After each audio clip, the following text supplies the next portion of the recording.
お返しします。フュージョンアップ。ウル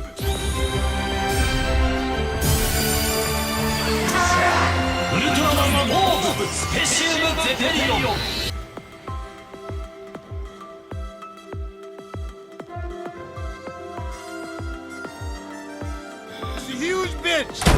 Goody goody! Goody gumdrops. I don't know if you guys care. I really shouldn't care myself. This is more of a gripe. Maybe fandom dread filling my soul.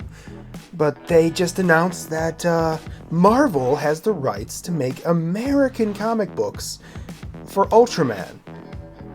And I don't understand why. I'm sure a lot of weebs, I'm being very generous, most weebs at least understand what Ultraman is. They might have even seen him, even though when I looked at the announcement, half the people were wondering why a Godzilla character is in a Marvel comic now. So let that little bit of lore that they don't even know who Jet Jaguar is, not understanding that Jet Jaguar was a reference to Ultraman from the Godzilla people.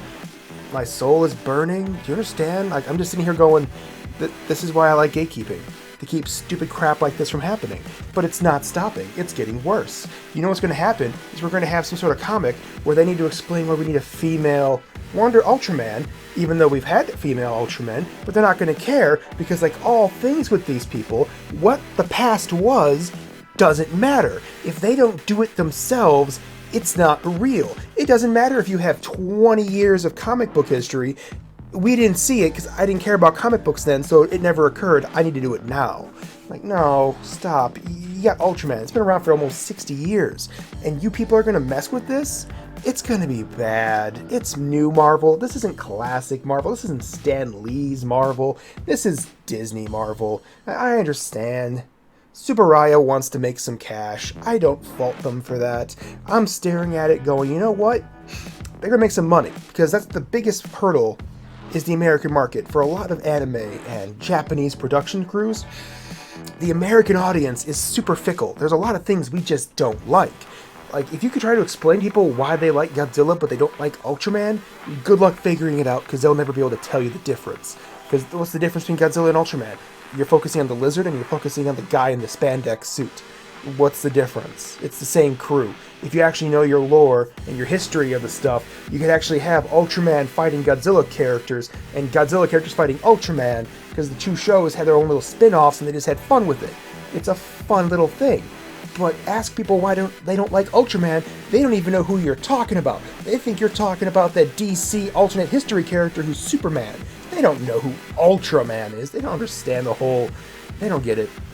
And then you have the Netflix version, which is based off the new manga, which is an actual, I want to say it's, how would we consider this?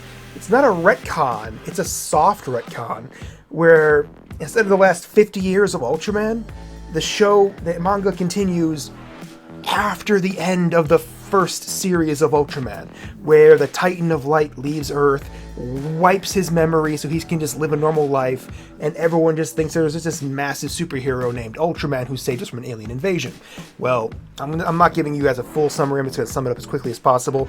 Well, obviously, having a super gigantic alien inside your DNA for so many years might cause a problem with your genome. So when the guy finally had a kid, his kid kind of isn't human.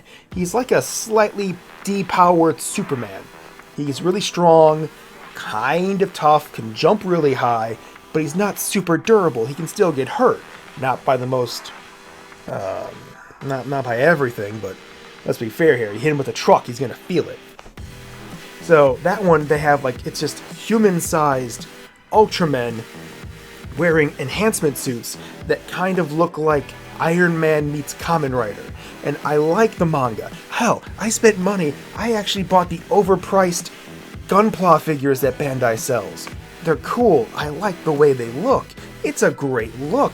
It's very much Kamen Rider, Guyver meets Ultraman. I enjoyed it. But the more I stare here, the more I just look, the more people I see involved in this. I'm looking at Marvel's crew they're going to use. And it's not going to be good. Maybe I'm just being a naysayer. Maybe I just hate Marvel. Which I probably do at this point. I think I do. Probably. But am I wrong to hate it? Am I just hating it out of spite? Am I just becoming a complete hateful, vindictive person about all this? Or do I have a reason to actually fear these companies that have a long history now of destroying IPs for their ideology? Because they're not hiring artists, they're hiring ideologues. Why else would you get somebody like Anita Sarkeesian to be a consultant for your company?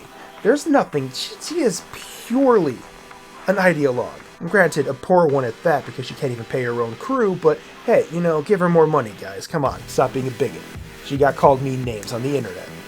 So, no, it's just stuff like this that makes me stare and wonder, is every fandom now going to start being bought out by Disney? Because that's what Marvel is. Don't you guys ever forget that Marvel now is Disney. Fox News is Disney. So when you got somebody screaming about Fox News being run by a bunch of Nazis, well, you're not completely wrong. It is Disney. So, I don't know. Everyone just likes their little nerd crap. They don't want to look big picture. I don't like the idea of one company owning every single form of entertainment possible. The Japanese don't normally sell their stuff like this, except for the Ultraman crew. That company isn't the big dog in Japan. They're not Toei, okay? So when you get somebody like Marvel asking for some cash, they'll do you a comic in America. We'll get you into that amazing American market, because you know what? 300 million people versus 150 million people. That's a huge market difference. Even if only half those people want to watch your stuff, that's still double the population of the country you're currently in. Think about it. Where's the downside?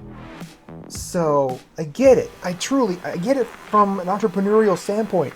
I get it. But as a fan, of somebody who actually likes Ultraman growing up, because my parents had bad taste in picking videos for me as a kid, I don't know. It's just, I heard Marvel is going to do the comics. They're not doing direct adaptations. They're not just doing translations. They're doing their own art style and their own comic for Ultraman. And they don't even know what they want to do. They describe it as like, oh, we're going to continue the story of Ultraman, and we're going to go back to the early days of Ultraman. What does that mean? Are you just going to retcon, or are you just going to do your own little what-if stories? Come on. Is this going to turn into like... Is it going to turn like a 50s Superman where the crew just summons Ultraman without realizing it's actually their friend? Are they all going to know and try and protect his identity? What do you guys think you're going to do here? Because it's Marvel, and Marvel hasn't come up with a good idea in the last 8 years. So let's not kid ourselves on any of this. Marvel is going to pull some dumb stuff, taking another beloved IP, and oh god, they're going to integrate it into the actual universe, aren't they? Oh, they are.